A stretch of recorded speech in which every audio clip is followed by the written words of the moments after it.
Bueno, buenas tardes. Con algunos ya nos vimos en la apertura a las 15 horas, pero eran muchos menos.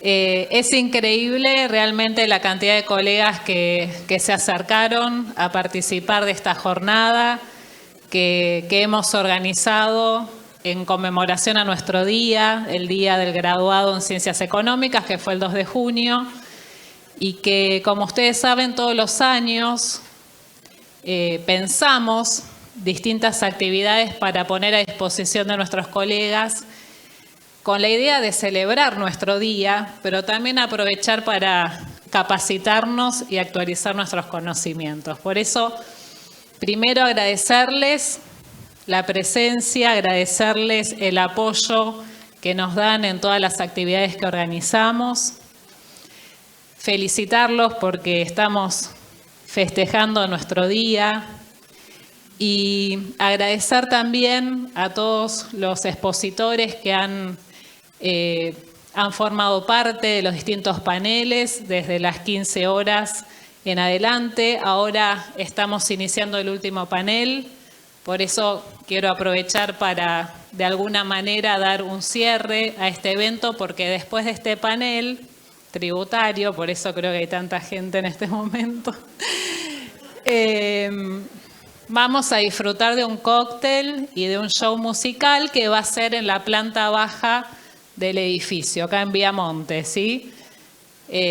Todos los años pensamos algo diferente, así que este año va a ser el cóctel en la planta baja. Cuando termine el panel, los invitamos a dirigirse hacia ese espacio para compartir un momento agradable y festejar nuestro día, que nos merecemos por todo el trabajo que hacemos, que es muchísimo, con todos los desafíos. Recién escuchamos el panel de economía, con la incertidumbre que hay, si sale o no sale la ley. Estamos atrás de eso. Les puedo asegurar que en el tema tributario, todos los días hablando con la AFIP, todos los días. Por eso la semana pasada le pedimos al organismo que publique algo, un comunicado para dar un poco de tranquilidad a los profesionales en el tema de los vencimientos. Ahora estoy esperando que me den las fechas, que ya las sé, pero no las puedo decir.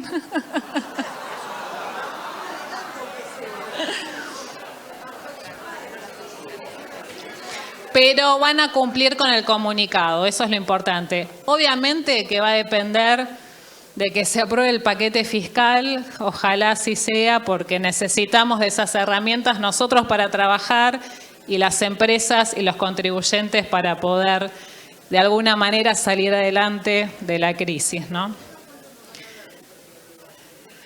No, siempre pedimos 60 días antes del vencimiento, así que si hacemos cálculos será para fines de agosto. Bueno, es el compromiso, esperemos que cumplan y si no, saldremos a plantearlo como siempre. Bueno, les agradecemos una vez más. Ahora el panel va a ser sobre moratoria y bienes personales, moratoria que también estamos esperando que se apruebe y bienes personales que viene con cambios. Como es una jornada y no podemos profundizar tanto en el tema, se va a hablar de los temas más importantes, pero decirles que desde el Consejo, como lo hacemos siempre, vamos a estar a disposición con capacitaciones, con todo el asesoramiento técnico, con las publicaciones técnicas y toda la ayuda que ustedes necesitan para que nuestro ejercicio profesional sea un poco más fácil, que bueno, últimamente no lo es, pero como siempre digo, mirando en positivo las cosas, resaltar que la importancia, ¿no?, de nuestra labor y todo lo que van a necesitar nuestros clientes y las organizaciones de nuestro trabajo y de nuestro asesoramiento. Y eso hay que hacerlo valer y tenemos que estar orgullosos de ser profesionales de ciencias económicas. Así que muchísimas gracias, feliz día y seguimos en contacto trabajando por ustedes. Ahora lo voy a dejar a nuestro querido vicepresidente, Gustavo Díez, para que nos comente sobre estos temas tan interesantes. Invitamos a Patricia y a Dayana a que se sumen. Gracias, nos vemos en el cóctel. Muchas gracias, doctora Russo. La despedimos para que pueda continuar con compromisos asumidos con anterioridad. Iniciaremos entonces el quinto panel tributario, moratoria y reforma de bienes personales. Presento a sus panelistas, a quienes solicito vayan subiendo, ya están arriba. Doctora Patricia Lange, contadora pública UBA, consejera suplente por los contadores públicos del Consejo, vicepresidenta de la Comisión de Estudios Tributarios y secretaria del Departamento de Tributación de la Facultad de Ciencias Económicas UBA. La doctora Dayana Polizotto, contadora pública UBA, especialista en tributación, docente del Departamento de Tributación de la Facultad de Ciencias Económicas UBA y socio del estudio UPE Consultores Tributarios. El doctor Gustavo Díez es contador público UBA, vicepresidente primero de este Consejo Profesional y director del Departamento de Tributación de la Facultad de Ciencias Económicas UBA. Cuando gusten. Muchas gracias. Bueno, buenas tardes, bienvenidos. Les cuento un poco qué vamos a hacer y qué pensamos, porque tenemos una hora para dar dos temas que son muy importantes. ¿Y por qué elegimos esto? Moratoria, porque vieron que hay consenso con el tema. No podemos hablar de blanqueo porque todavía se está discutiendo. La reforma entra. La moratoria, el blanqueo, bienes personales y algún tema puntual de impuesto a las ganancias. ¿Sí? El impuesto a las ganancias es muy chiquitito porque es la aprobación de la tabla que venimos usando en el 2023, por lo tanto eso no merece ninguna complicación. Bienes personales, ¿por qué? Porque bienes personales tiene incidencia en la determinación del periodo fiscal 2023. En realidad lo que está en la ley es legislando sobre cómo vamos a liquidar el periodo fiscal 2023. Que Gabriela dice que va a haber, tenemos el comentario, que va a vencer fines de, o entre comillas, fines de agosto. Julio seguro que no. ¿Está? Entonces puede ser fines de agosto. Y el otro tema que hay dando vuelta es la moratoria, que para nosotros la moratoria es un régimen, y en esta oportunidad, muy importante. Tiene muchísimos beneficios para el que entra en moratoria. Entonces, como esto está generalmente aceptado en el Congreso, esto va a salir casi como está. Por eso elegimos estos dos temas. Entonces, ¿qué pensamos? Hacer algunos temas que nos parecieron importantes de la moratoria y comentar la reforma de bienes personales. Esto es lo que trajimos para hoy. Dayana Polizotto va a hablar sobre la moratoria. En realidad vamos a hacer una charla entre los tres sobre estos temas. Y después Patricia Lange sobre bienes personales. Yo soy el que va a moderar. No, mentira, tengo que dar yo también. Digo, bueno, dale. Gracias, Dayana, por estar. Muy buenas tardes para todos. Bueno, como ya comentó acá Gustavo, vamos a hablar sobre la moratoria fiscal. La realidad es que en las distintas versiones del proyecto que fuimos viendo no hubo grandes cambios, por lo tanto creemos que va a salir de la manera que está planteada. Si bien hay algunas cositas que tenemos dudas de cómo se puede llegar a reglamentar, la realidad es que no hay tanto como para dudar. Vamos a arrancar entonces con la primera parte.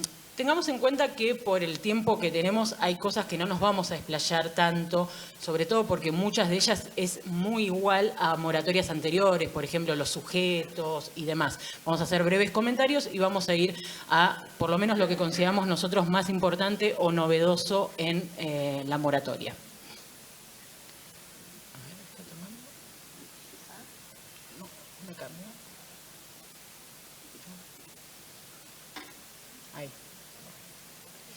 Bueno, en primer lugar, ¿cuál va a ser el plazo de acogimiento para la moratoria?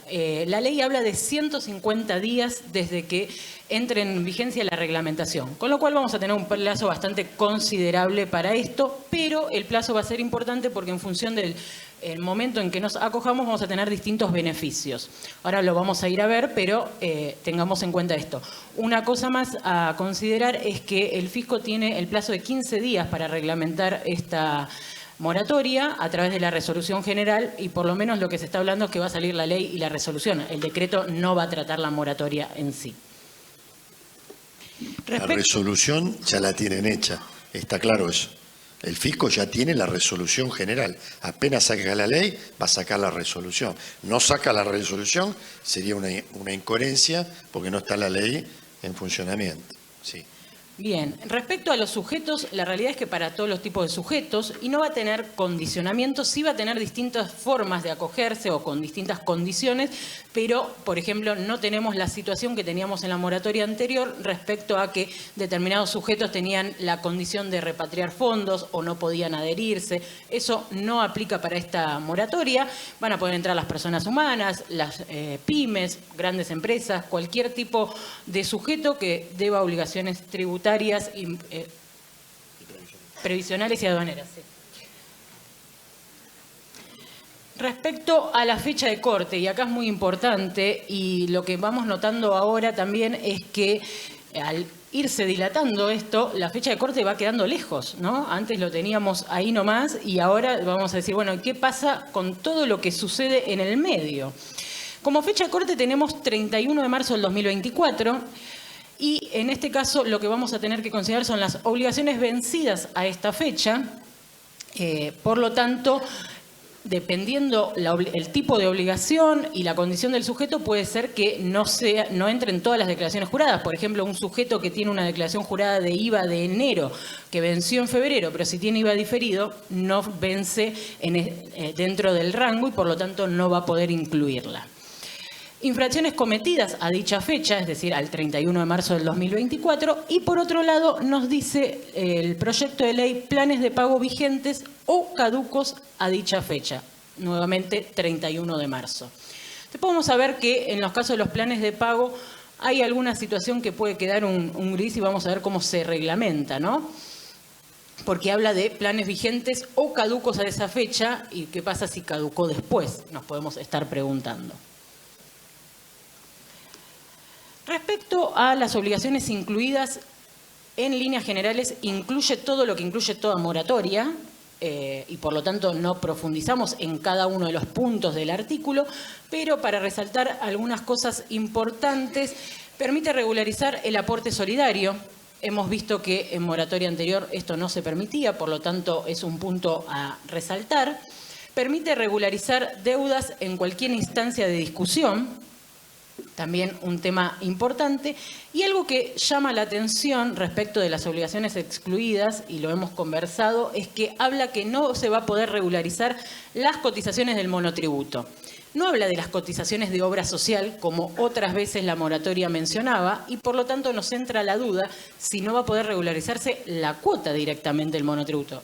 Resulta bastante irrazonable desde el punto de vista que son los más chiquitos de los contribuyentes, quizás los que tienen más problema para pagar y que no se pueda regularizar. Pero bueno, por lo menos con lo que tenemos en el proyecto de ley hasta el momento, está textualmente escrito así, veremos qué sale con la reglamentación. No sé si es algún tema que se habló y que... Sí, lo van a sacar vía reglamentación y se refiere a las cotizaciones de obra social del monotributo. Es lo que demás pensábamos cuando conversábamos, pero bueno, hoy sí nos basamos en el proyecto que tenemos a la vista, porque si bien la reglamentación sabemos que está, no tenemos el acceso, dice de esta forma, y por eso surgió como duda. Respecto de las deudas en litigio, también como algo importante, nos dice que el contribuyente debe allanarse y renunciar a toda acción para poder entrar a la moratoria en las deudas en litigio, debe abonar las costas del proceso y esto es algo muy importante que no se ha visto en otras moratorias, es que se permite hacer acogimientos parciales y que el acogimiento por una deuda no es una aceptación por ese mismo concepto en otros periodos fiscales. La realidad es que cuando lo charlamos vimos que no estaba esto en otras moratorias y que por lo tanto es a favor del contribuyente la posibilidad de aceptar un ajuste de un periodo fiscal por un concepto en particular, pero que no necesariamente eso implique la aceptación para el resto de los periodos fiscales. Para mí esto es muy importante. Nunca estuvo esto en ninguna moratoria. Si yo estoy discutiendo en el Tribunal Fiscal con el fisco algún tema en particular, si yo entraba en moratoria, el fisco tomaba como una aceptación tácita de que ese ajuste estaba convalidado por el contribuyente. Por lo tanto, podía venir a años anteriores a buscar ese mismo concepto. Hoy está específicamente dicho en la ley. Si mañana yo ajusto una discusión que tengo en el Tribunal Fiscal, eso no significa que esté aceptando o convalidando para años anteriores el mismo concepto. Podría ir a discutir al Tribunal Fiscal años anteriores, pese a que, porque hoy, por un tema de economía, y se van a dar cuenta cuando vean los beneficios de la moratoria, si yo estoy discutiendo con el Tribunal Fiscal, no sé si no me conviene entrar en la moratoria. Una deuda vieja, donde lo que más debo son intereses, y donde los intereses, una deuda vieja en nuestro país, con la inflación que hubo, es una deuda chiquita. ¿Está? ¿Qué es lo máximo que tengo hoy? Los intereses. Y los intereses tienen una condonación, en algunos casos particulares, del 70%. ¿Está? Entonces, eso a lo mejor termina un litigio en el Tribunal Fiscal pagando muy poco. Entonces, a lo mejor por economía me conviene entrar en la moratoria. No significa que acepte ajustes anteriores. Y esto está hoy en la ley. No hay cuestionamiento al respecto. Sí. Bien. Bueno, ahora vamos a pasar a un tema importante que tiene que ver con las condonaciones, tanto de sanciones como de intereses, que es justamente lo que más llama la atención, no llama la atención, sino lo más beneficioso de la moratoria, ¿no? Justamente como dice Gustavo, en muchos casos las deudas son mucho más por intereses que por el propio capital. De hecho, nos pasa cuando leemos los fallos y vemos por el capital por el cual están discutiendo y uno dice, por esto están discutiendo. Bueno, en su momento era plata, hoy ya no es nada. Sin embargo, los intereses de eso puede resultar muchísimo. En primer lugar, vamos a arrancar por las sanciones y acá va a ser importante una primera división. Está armado en árbol de decisión para poder ir siguiendo todas las posibilidades, ¿no? Porque cuando uno empieza a armar esto dice, bueno, y acá falta algo y acá otra opción más. En primer lugar, vamos a ver la condonación de sanciones formales. Por incumplimientos formales, ¿no? ¿Qué tenemos acá? Falta de presentación de declaraciones juradas, falta de cumplimiento de un requerimiento, situaciones de ese estilo, a diferencia de lo que vamos a hablar después, que son las infracciones sustanciales o materiales, que tienen que ver con la omisión del impuesto, por ejemplo. Pero en lo que se respecta a condonación de sanciones formales, tiene que ser para que quede condonada, y acá las sanciones quedan condonadas en un 100%, ¿sí? Todos los casos que vamos a ver, si cumplen los requisitos, queda condonado en un 100%, o si no, directamente no queda condonado.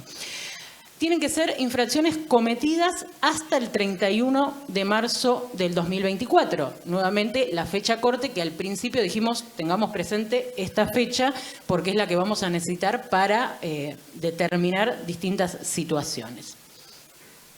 Por otro lado, no tiene que estar firme ni abonada a la fecha de presentación. A la fecha de presentación nos referimos a la fecha en que se cumpla con la obligación formal.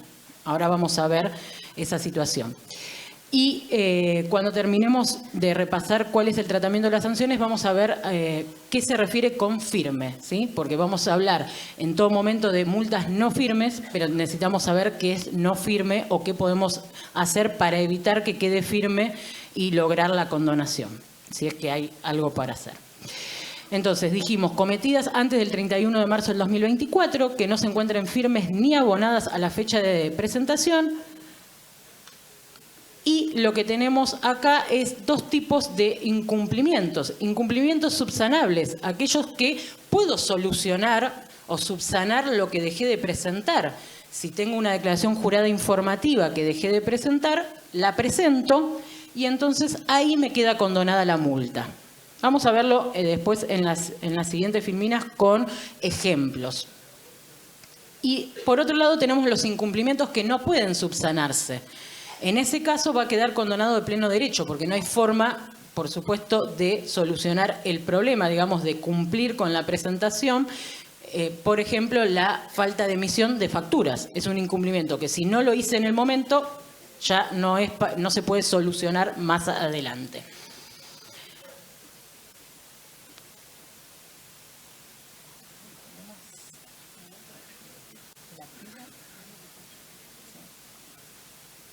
Perdón, pero no me funciona bien el puntero. Por otro lado, tenemos entonces las condonaciones de sanciones por infracciones sustanciales, que como les había manifestado antes, tiene que ver con obligaciones que se dejaron de cumplir, pero en lo relativo a la omisión de impuestos. Nuevamente tenemos la fecha de corte, 31 de marzo del 2024, y en ese caso tienen que estar devengadas a esa fecha, es decir, que yo tuve que haber cometido la infracción antes de esa fecha. Tienen que estar nuevamente no firmes, pero acá nos marcan dos fechas distintas y ahí empezamos con un montón de líos en la cabeza cuando empezamos a analizar las situaciones, donde si la fecha de cancelación de la obligación principal fue antes del 31 de marzo del 2024, no tiene que estar firme a la fecha de vigencia de la ley. Hoy no tenemos fecha de vigencia de la ley, entonces no les puedo marcar un límite temporal exacto. En caso que la cancelación de la obligación principal entre en la moratoria, ahí la condición de no firme tiene que ser a la fecha de acogimiento de la moratoria. Entonces vamos a ver después con los ejemplos distintas situaciones donde nos puede quedar condonada o nos puede quedar fuera de esa condonación, o por lo menos de acuerdo a lo que dice el proyecto de ley, que también estuvimos conversando y pensamos que algunas situaciones quizás puedan ser subsanadas por la reglamentación, ¿no? Pero hoy no podemos ir más allá de lo que conocemos. Por otro lado, la fecha de cancelación de la obligación principal tiene que ser antes del 31 de marzo del 2024 o bien, si no fue antes del 31 de marzo del 2024, siempre y cuando entremos a la moratoria, es decir, ingresemos a este régimen especial de regularización. Lo que dice el artículo del proyecto de ley es que no está sujeto a ningún otro requisito o condición. Esto es sumamente importante porque hemos visto que las moratorias anteriores, si bien la ley no tenía otro requisito o condición, por reglamentación salió que, por ejemplo, tenía que presentar la declaración jurada informativa de bienes en el exterior y aquellos sujetos que no lo han presentado les ha llegado que deben esas sanciones. Esto es importante tenerlo y más allá que lo aclare en este artículo y lo aclaran en el artículo de intereses, también en otro de los artículos del proyecto directamente dice que AFIP no puede imponer ninguna limitación o condición a efectos de condonar estas sanciones o los intereses o cualquier otro beneficio que esté incluido en la moratoria.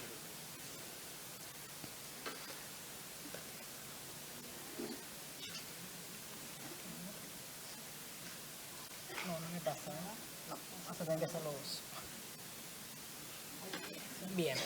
¿Cuándo entonces una multa impositiva no se encuentra firme o es no firme? Tenemos distintas situaciones. Por supuesto que si no hay instrucción de sumario, solamente dejamos de cumplir, es una multa no firme. Pero vamos a suponer que hay instrucción de sumario. Si no está la resolución de esa instrucción de sumario, sigue siendo no firme. Y hay una tercera situación donde con instrucción de sumario, si estoy dentro del plazo de los 15 días que tengo la posibilidad de apelar, sigue siendo no firme. Y si estoy finalizando esos 15 días, si apelo, es decir, si presento un recurso, por ejemplo, de reconsideración, sigue siendo no firme hasta que se resuelva ese recurso de apelación.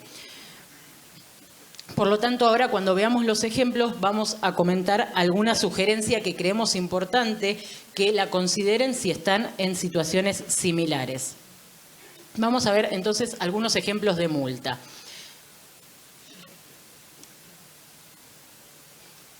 Multa no firme a la fecha de presentación por falta de presentación de declaración jurada informativa Participaciones Societarias 2022, presentada el 15 de diciembre del 2023. Es decir, se presentó antes, ya está presentada, hoy tenemos el hecho consumado. Esa multa va a quedar condonada de pleno derecho el 100%. ¿Qué pasa si esa declaración jurada de participaciones societarias 2022 sigue aún sin presentar? Y la fecha que puse, 10 del 6, no es un error, digamos, de que me confundí de fecha, sino que a propósito marqué una fecha todavía posterior a la actual. No importa, va a quedar condonada al 100% porque lo que nos da la ley es un lapso para regularizar en el plazo de acogimiento de la moratoria. Y en este caso dijimos que vamos a tener 150 días desde que se reglamenta. Multa no firme por incumplimientos de facturación. El ejemplo que le había dado antes es una situación no subsanable. Queda condonado de pleno derecho. Por supuesto, si está cometida antes del 31 de marzo del 2024, ¿no? Todos los casos tienen que darse esa condición fundamental. Multa no firme a la fecha de entrada en vigencia por omisión de impuesto de ganancias 2022, cuyo saldo se abonó el 15 del 3 del 2024. Es decir, se abonó antes del 31 de marzo. Queda condonada al 100%, una multa por un incumplimiento sustancial. ¿Qué pasa si esa misma situación, declaración jurada 2022, que se regularizó el saldo el 24 del 4 del 2024, es decir, posterior al 31 de marzo, no queda condonada, o por lo menos eso es lo que dice el proyecto de ley? Justamente hoy estábamos hablando sobre eso y dijimos, es medio incoherente que a esa persona no se la condonen. Pero si esa misma persona que no cumplió con ganancias 2022 espera la moratoria y regulariza la moratoria, va a estar condonado. Entonces, el que regularizó antes del 31 de marzo queda condonado. El que se mete a la moratoria queda condonado y hay un bache en el medio. Creemos que debería solucionarse vía reglamentación, pero hoy yo, pongo en la presentación, no queda condonado porque eso es lo que dice el proyecto, ¿sí?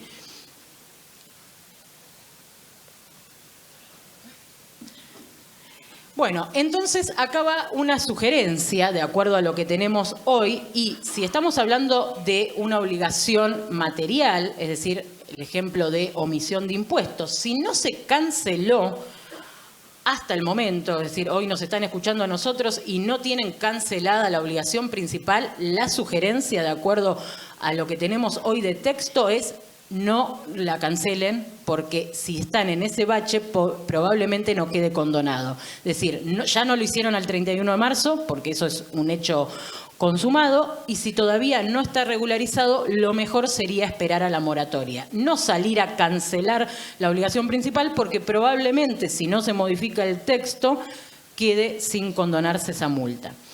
Otra sugerencia, si nosotros tenemos una resolución sobre una sanción, una multa por omisión, por ejemplo, como venimos dando las situaciones, lo necesario hoy es que llegue el momento en que se apruebe la ley y esa multa no esté firme. Por lo tanto, la sugerencia va a ser presentar un recurso, si tenemos hoy la resolución, para estirar los plazos y tratar de evitar que llegue firme al momento de la sanción de la ley. La realidad es que si la ley se sigue dilatando, bueno, no tenemos la certeza que vaya a suceder, pero evitando lo máximo posible que pase. Vamos al caso entonces de los intereses. Y acá vamos a dividir en dos situaciones distintas. Intereses por deudas regularizadas antes del 31 de marzo del 2024. Es decir, ya pagamos el capital. Lo que debemos son los intereses. Los intereses estos van a quedar condonados al 100%, siempre y cuando la obligación principal haya sido cancelada el 31 de marzo del 2024. Y aplica también, nos dice el artículo, aplica también para los intereses de anticipos ordinarios, extraordinarios y pagos a cuenta. Y una situación que además amplía esto todavía es que nos dice que también se consideran cancelados los anticipos cuando dejaron de ser exigibles. Es decir, aun cuando no los hayamos pagado, si dejaron de ser exigibles porque presentamos la declaración jurada y por lo tanto quedan subsumidos en el saldo de la declaración jurada, si esto fue antes del 31 de marzo del 2024, estos intereses van a quedar condonados al 100%. Lo vamos a ver con ejemplos, algunas situaciones particulares. Acá tenemos los ejemplos de intereses por deudas regularizadas antes del 31 de marzo. Por ejemplo, una declaración jurada de diciembre de 2022, cancelada el 15 de marzo del 2024. Si no está, los intereses devengados, y por supuesto que no hayan sido abonados, porque si ya los aboné no puedo pedir nada, ¿no? En ese caso van a quedar condonados al 100%. Intereses de la misma declaración jurada, pero en lugar de cancelarla en marzo, la cancelé el 2 de abril. En ese caso no quedan condonados, nuevamente, de acuerdo al texto que hoy tenemos en el proyecto de ley. Si vamos a los ejemplos de anticipos, el anticipo número 4 de una persona humana del periodo fiscal 2023, que se canceló el 25 de marzo del 2024, va a quedar condonado al 100% los intereses.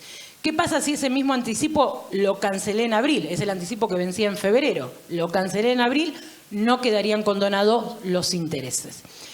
Y ahora vamos a dos ejemplos que son los que nos amplía el artículo, que se los mencioné especialmente. Ejemplo de anticipos 2023, supongamos un cierre agosto no abonado los anticipos, ¿no? Y que se presentó la declaración jurada 2023, vencida 5 meses después del cierre, es decir, en enero 2024. Recuerden que tiene que estar vencida antes del 31 de marzo y a la vez presentada antes del 31 de marzo. En este caso, presentada el 10 de marzo en nuestro ejemplo. Van a quedar condonados los intereses de los anticipos 2023.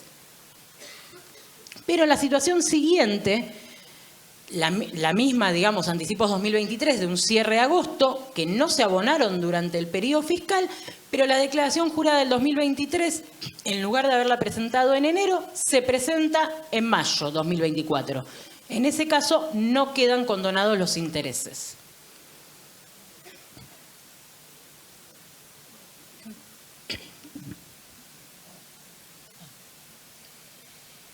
Ahora vamos con la condonación de intereses por deudas regularizadas en la moratoria. Entonces dijimos, las otras son deudas regularizadas antes del 31 de marzo del 2024. Ahora son intereses de deudas que vamos a meter en la moratoria.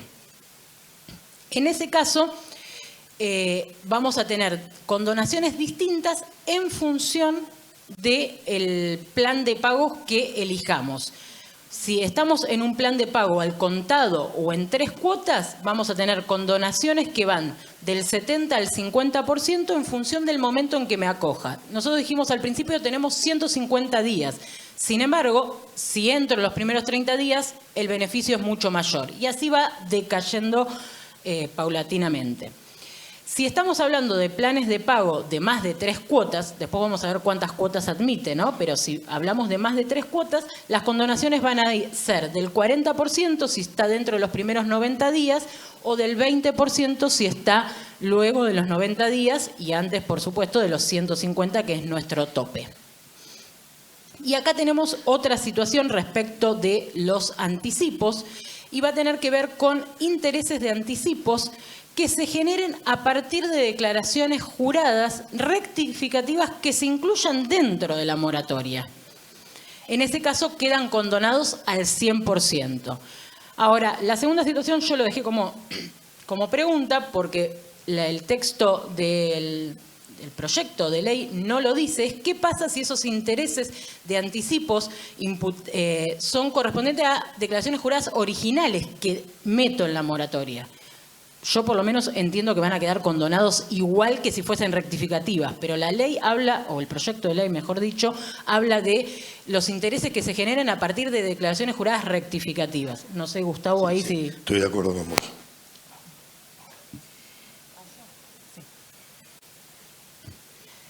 Bien, vamos entonces a algunos ejemplos de estas situaciones. Si tenemos una declaración jurada de IVA diciembre de 2022 y la metemos en la moratoria, va a quedar condonado un porcentaje de los intereses en función del tipo de regularización que hagamos, ¿sí? Vimos que va del 70 al 20 según el plazo y la cantidad de cuotas. Tenemos diferencia de anticipos 2023 de un cierre de agosto por una declaración jurada rectificativa 2022 cuyo saldo se regulariza en la moratoria. Queda condonado al 100%. Es decir, acá no es que queda condonado el mismo porcentaje que va a quedar condonado los intereses del saldo. Directamente queda condonado al 100%. Y en el último ejemplo es el que decimos que no está definido, pero que entendemos que va a suceder lo mismo, es decir, que va a quedar condonado al 100%. Anticipos 2023 de un cierre de agosto, cuya declaración jurada original 2022 se esté presentando por primera vez ahora y se esté regularizando en la moratoria. Bueno, como conclusión de esto que venimos hablando, ¿qué es lo que podemos hacer en principio les diríamos, al igual que en la situación de las sanciones, es si hasta el momento no pagaron, no conviene pagar ahora, conviene esperar a la moratoria. ¿Por qué? Porque tenemos ese lapso entre el 31 de marzo y la moratoria que no sabemos qué va a pasar y que según el texto del proyecto no quedaría condonado. Las formas de pago que tenemos son permitidas, al contado y en cuotas, y como no permitido, la compensación. Recordemos que en moratoria anteriores hemos tenido la posibilidad de compensar con saldo a favor y gozar de los beneficios. No es el caso de esta moratoria.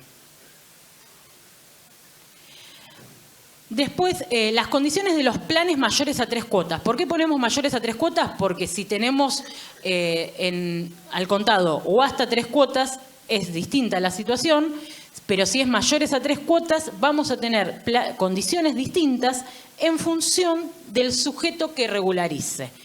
Si bien nosotros dijimos al principio, no hay, digamos, exclusiones por distintos tipos de sujetos, sí hay para los que siempre se excluyen como condenados, en quiebra y demás, pero no hay algún contribuyente que no pueda entrar. Sin embargo, tenemos condiciones distintas.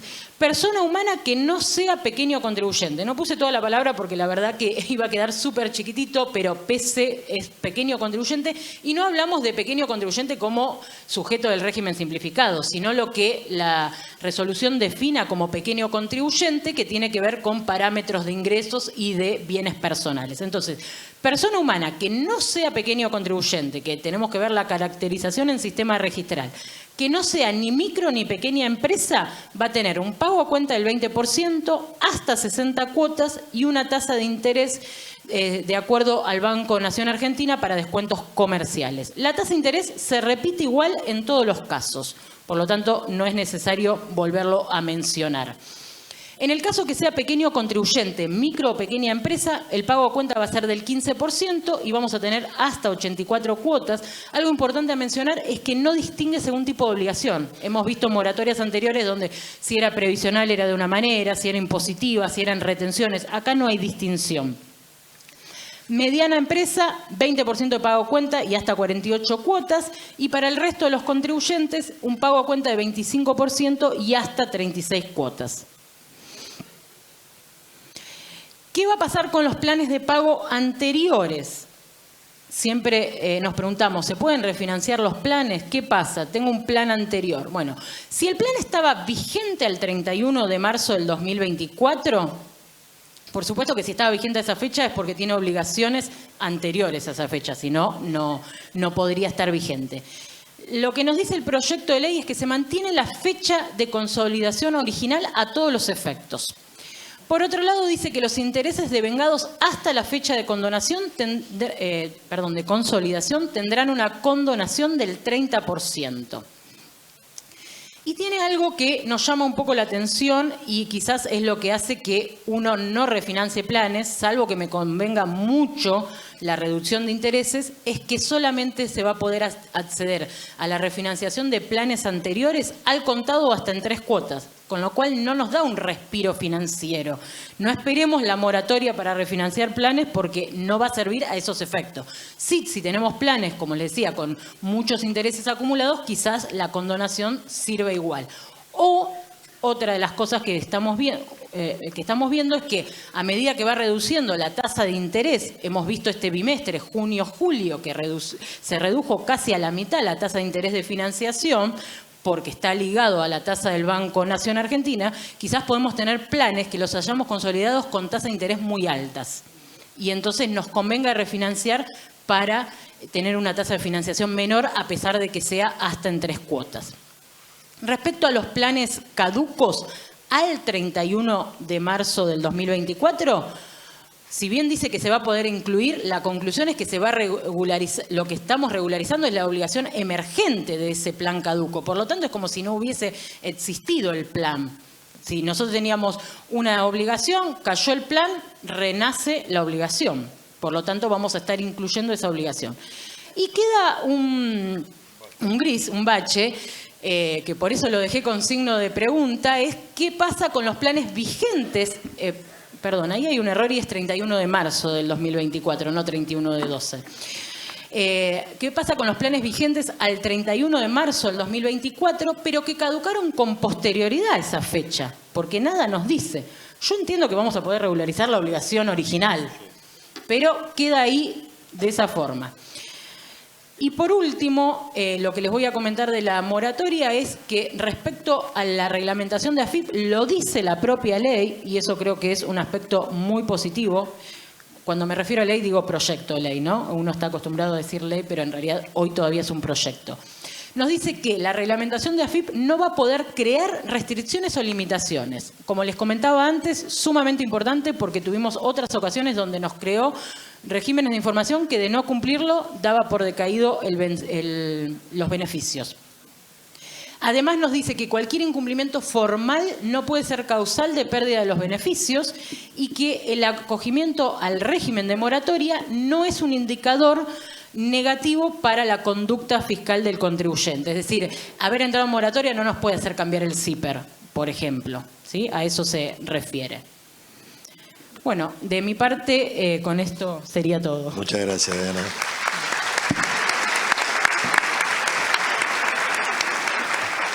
Bueno, lo nuestro es mucho más fácil, que es bienes personales. Vamos a contar las modificaciones que tiene el proyecto, pero que tienen que ver con el periodo fiscal 2023.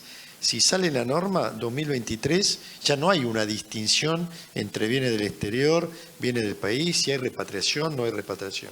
La técnica de liquidación va a ser para todos los contribuyentes la misma. Va a haber una sola estructura de alícuota de imposición. La verdad, la técnica es la que venía. Una no me animaría a decir una, porque después tenemos todos los casos, ¿no? Ah, de no, contribuyente cumplidor. Para el 2023, para el 2023 va a haber una con algunas excepciones. Sí, tenés razón. Sí, pero no tenemos que dividir como dividíamos hasta ahora, si son los bienes del país, los bienes del exterior. Más simple, ¿cómo se liquidaba antes? Como se liquidaba antes, esto quiero decir. Es decir, nosotros vamos a sumar los bienes del país, los bienes del exterior, los distinguimos, y eso es la técnica de liquidación.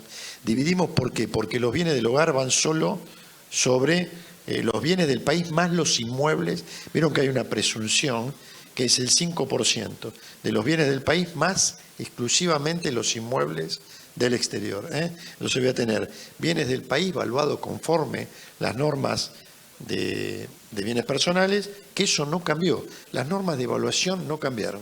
Y ya les adelanto, para evaluar un inmueble, recuerdan que teníamos que tomar la evaluación fiscal del periodo fiscal 2017 y actualizarla. El coeficiente de actualización es 28,3118. 28,3118. Es el IPC de diciembre de 2023 sobre el IPC de diciembre de 2017. Todos recuerdan que para evaluar un inmueble, uno toma el valor de adquisición, le resta las amortizaciones, si es anterior al 2022, al 1992, lo actualiza, si no es anterior a 1992 no corresponde actualización, pero sí corresponde comparar con ¿qué? Con la evaluación fiscal. La ley dice que se va a crear un organismo, no se creó, entonces dice, momentáneamente tome la evaluación fiscal del 2017 y actualícela todos los años. Esto estoy diciendo, esa actualización hoy es la que el año pasado era 911, hoy es 28,3118. Y si el inmueble está en capital, ¿recuerdan? Lo multiplico por, y además lo multiplico por 4. ¿Sí? Bien, eso es. Ya lo asumimos. Ya lo asumimos eso. Ya está. Bien, ahora digo esto.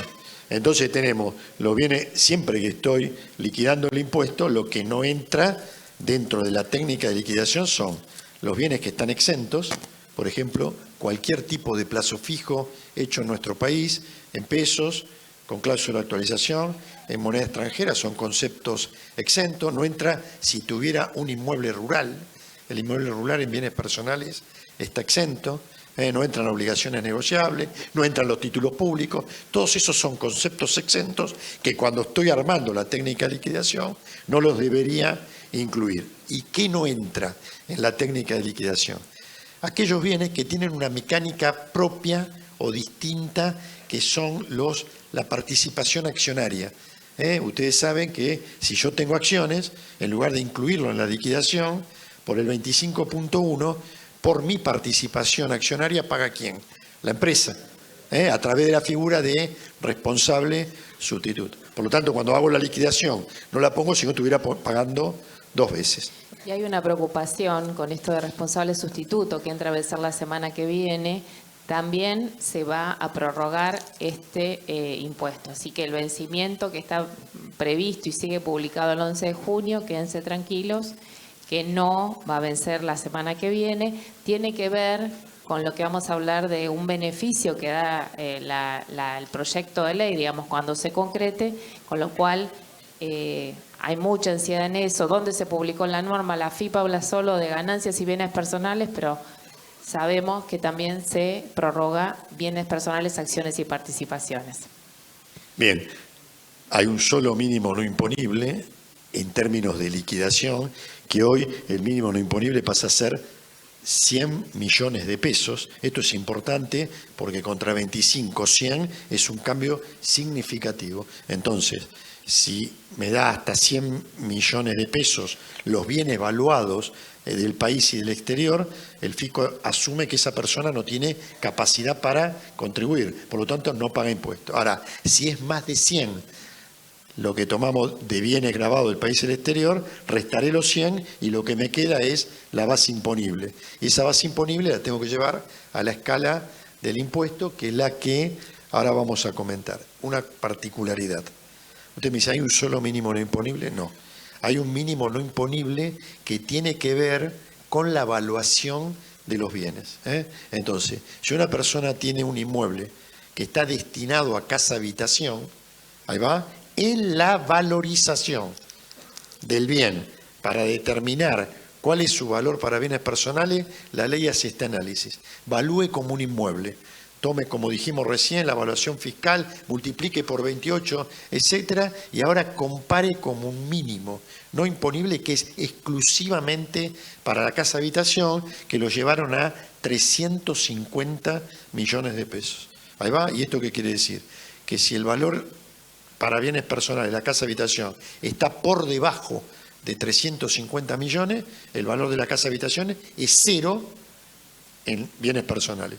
Si el bien está por encima, uno tiene un bien de 400 millones de pesos, ¿qué hace? Toma como mínimo no imponible, resta los 350 y le queda valor imponible por la casa habitación 50 millones de pesos. Y digo esto, siempre tenemos en cuenta, por una pregunta que nos llegó, que cuando evalúo mi casa habitación, hago la multiplicación por 38, si está en capital por 4, y ahí puedo restar la deuda contraída para la compra, reparación o refacción de la casa habitación.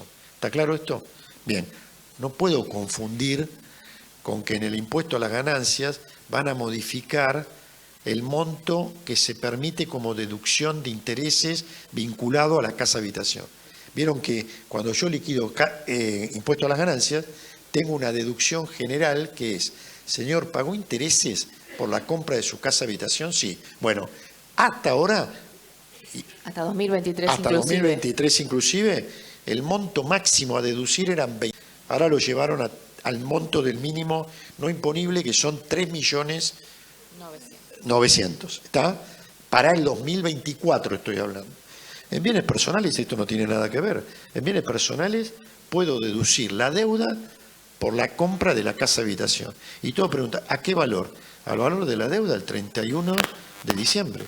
Eso es lo que puedo restar. ¿Está? Todo me pregunta, primero restás la deuda y después comparás con la evaluación fiscal. La respuesta es no. Yo comparo el valor actualizado del inmueble con la evaluación fiscal. De los dos, ¿cuál tomo? El mayor. Y al de los dos, el mayor, le resto la deuda. Ahí vamos. Bien. Este mínimo no imponible del inmueble casa-habitación no se detrae al final, sino que se detrae en la propia evaluación del inmueble, ¿sí? Bien, bueno, continúa diciendo el artículo que va a actualizarse, pero ya veremos eso. Y acá vienen las alícuotas. Fíjense la escala nueva, ahí hay un número tachado, ¿no? Que es el 171,75. La escala se acható Y fíjense que va del 0,50 al 1,50. Y les aclaro esto. Esta es la que vamos a aplicar en el 2023. Pero saben que la propia reforma trae la alícuota que vamos a aplicar, la estructura esta del 2024, la del 2025, la del 2026 y ya en el 2027 se transforma en una estructura de alícuota proporcional. Esta es una estructura de alícuota progresiva.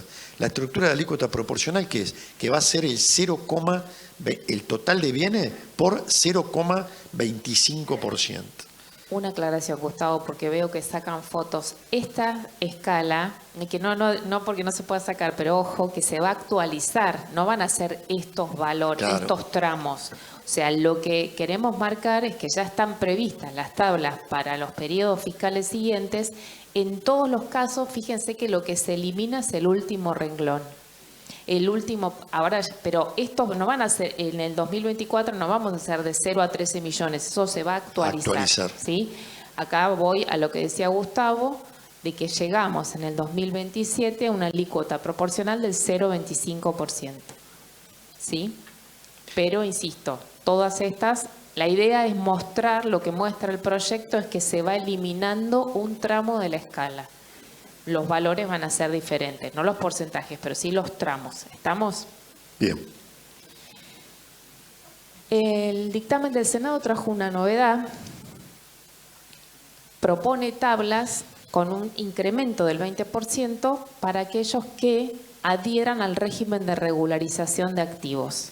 Entonces, ahí decía Dayana, una tabla, y un poco viene por este lado, una tabla no, bueno, una tabla si es una persona humana que no regularizó. Si regularizó, la tabla, los tramos son iguales, pero lo que se incrementan son los porcentajes, las alícuotas, 0,60, 0,90, llega al 1,80, la que en un contribuyente que no regulariza, que no blanquea, llega al 1,50.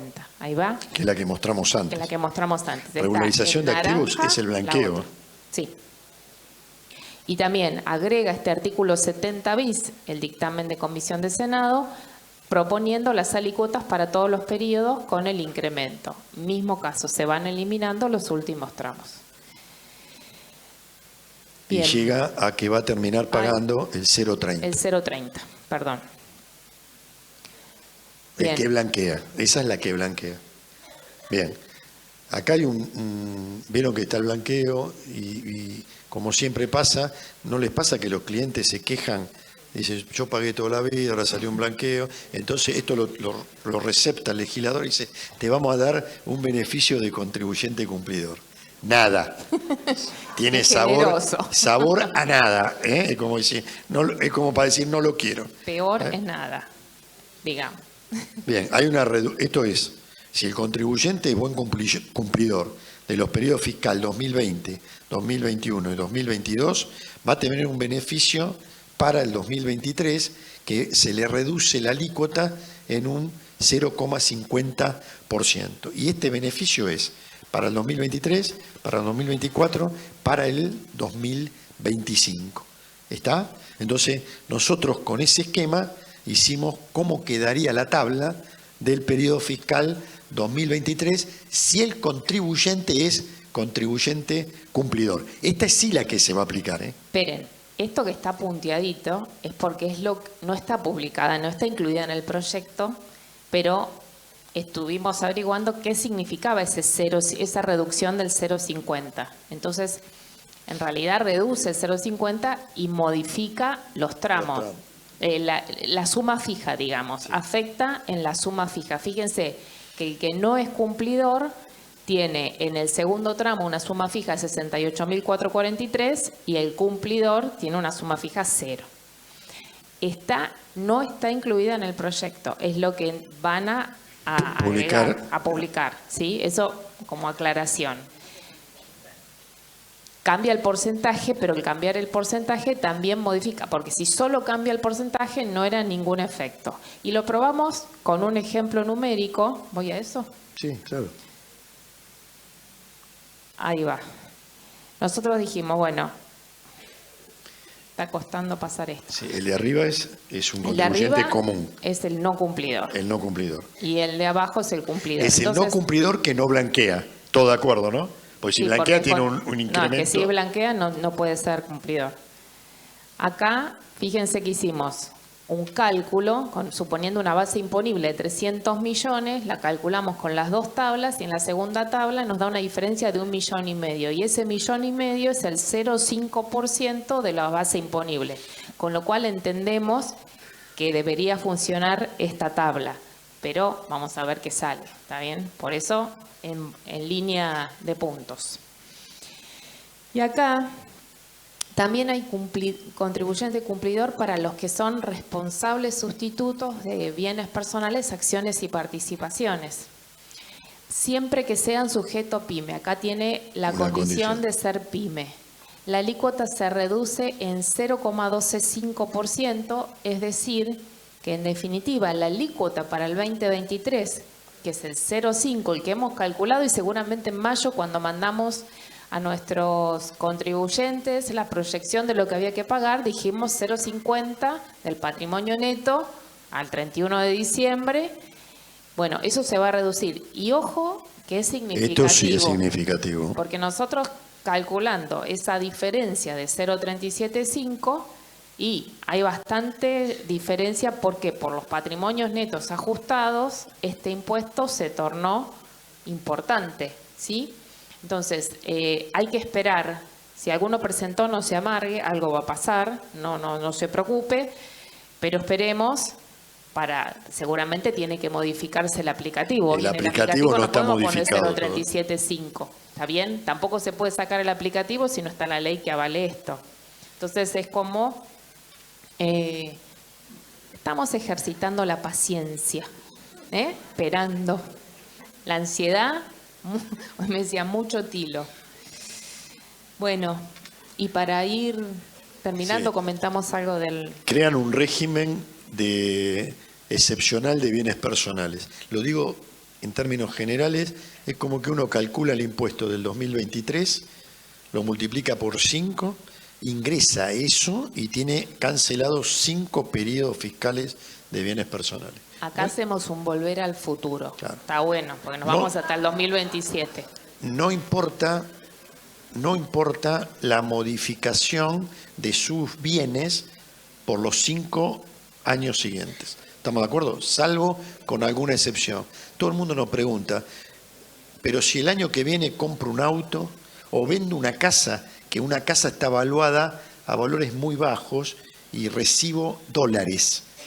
Está que esto le pasa a todo el mundo. Recibe dólares cuando llega el patrimonio, la casa valía nada, los dólares un montón, cambia sustancialmente el impuesto sobre los bienes personales. No, lo que dice la norma, si uno paga bienes personales, entra en el régimen especial de ingreso, paga hoy por 5 años y le queda cancelado el impuesto. Y además dice, aun cuando se modifique en un futuro bienes personales, usted canceló por los próximos 5 años. Y hay una cosa que para mí, perdón. No, solo para qué sujeto. Ah, Y ahora les muestro la... sí. ¿Qué te sí? No, los sujetos que pueden adherir son las sí. personas humanas, sucesiones indivisas residentes en el país al 31 de diciembre del 2023. También abre la puerta a los que son al 31 de diciembre residentes fiscales del exterior, pero alguna vez fueron residentes fiscales en Argentina. Ojo ahí, ¿eh? Ojo, porque el que opta se transforma en residente fiscal en Argentina. ¿Está Acuérdense que el criterio, el Chan. nexo vinculante en bienes personales es residencia. Entonces yo soy residente en el país, pago por los bienes del país más los bienes del exterior. Si soy residente en el exterior, solo debo tributar por los bienes que tengo ubicados en nuestro país. Cuidado con eso, no sea cosa que incorporarme Sí. en el régimen Sorpresa. me haga tributar por los bienes que tengo en el exterior. Eso habrá que analizarlo en cada caso particular. Pues ¿sabes qué quería decir, Patri? Tiene una novedad. En nuestro país, y hoy hablábamos con Dayana, ¿ustedes se acuerdan del blanqueo del 2016? Sí. Todo el mundo blanqueó feliz, contento. A los 2 años le cambiaron las tasas. Y ahí ya querían desblanquear. Ahora, hay algo que me parece súper importante, que crea un régimen para que entre en este sistema, crea un régimen de estabilidad fiscal, que es muy pocas veces visto en nuestra legislación. Cuando fue la ley de minería, lo que venían a invertir decían, no, nosotros en Argentina cambiaron la ley de impuesto a la ganancia 20 veces en los últimos 5 años. No podemos hacer... Y la ley de minería puso, señores, hay estabilidad fiscal.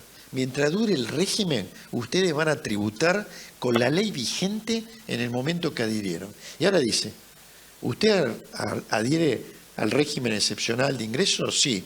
Bueno, tiene estabilidad fiscal hasta el año 2038. O sea que, si yo adhiero al régimen, por supuesto el régimen pago por 5 años. El número 6, que tengo que pagar bienes personales, voy a pagar con la legislación vigente hoy. Si se aprueba la norma, ¿no?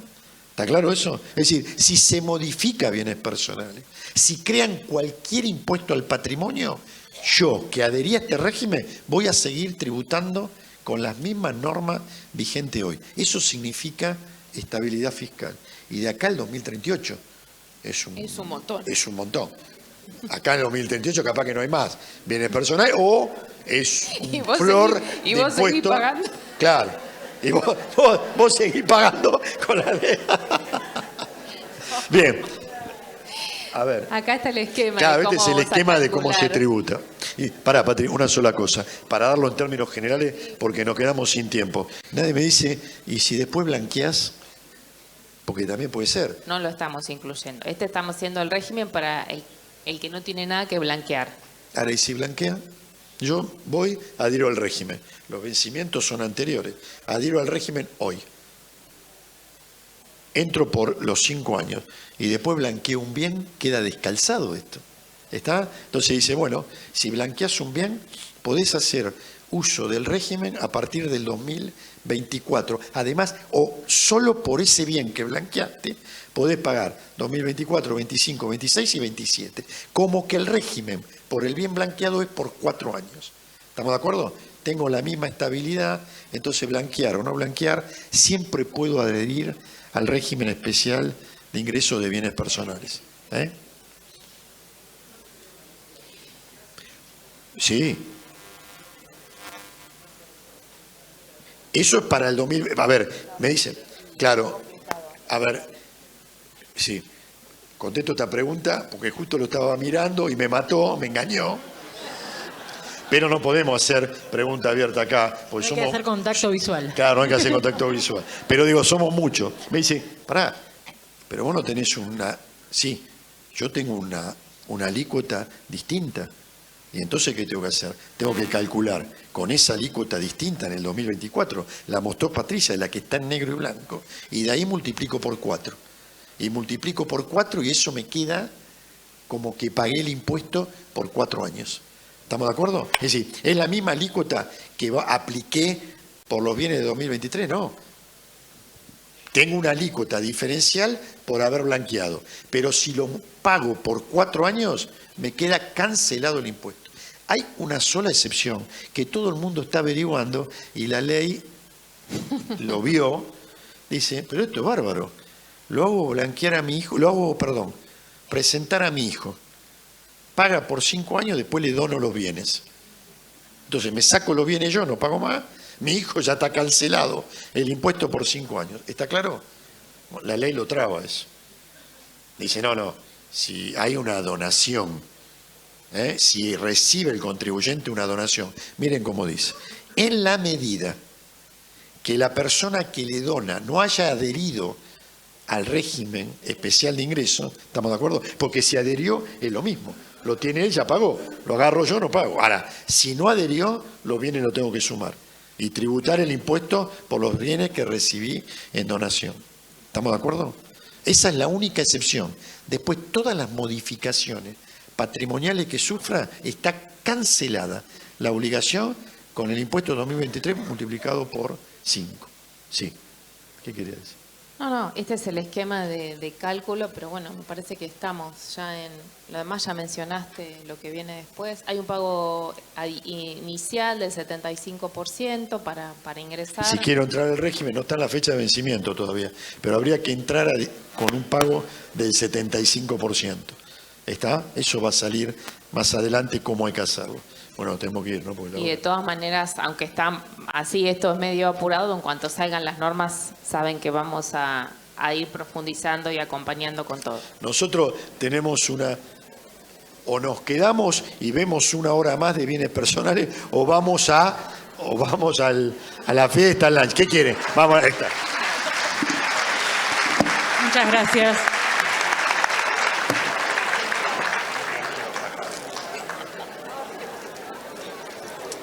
Agradecemos a este último panel tributario.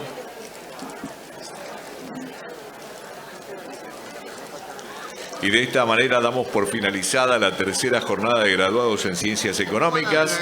Les agradecemos a todos su presencia. Los invitamos a pasar al hall de Viamonte en la planta baja de este edificio, donde se ofrecerá una recepción y un show musical. Buenas tardes. El banco me los debería reintegrar. Y yo devolverlos al exterior. O me los quedo o los devuelvo al exterior. Perfecto, excelente. Doctor, si me permite, el material se va a publicar en la página, va a tener alguna...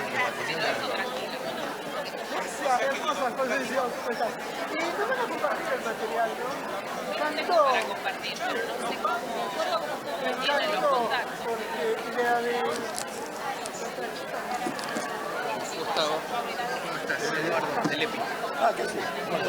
Bien, gente que tenía por acá cerca, te quería agradecer, la verdad que la chica laburó un montonazo. Pero Eso es lo que queda quería otra vuelta. preguntar, si el material se va a subir a la En verdad página. fue, no sé si tenía un ratito o alguna reunión, porque hacían 2 mails y después... Siempre en la jornada se subió el material. Queda todo por la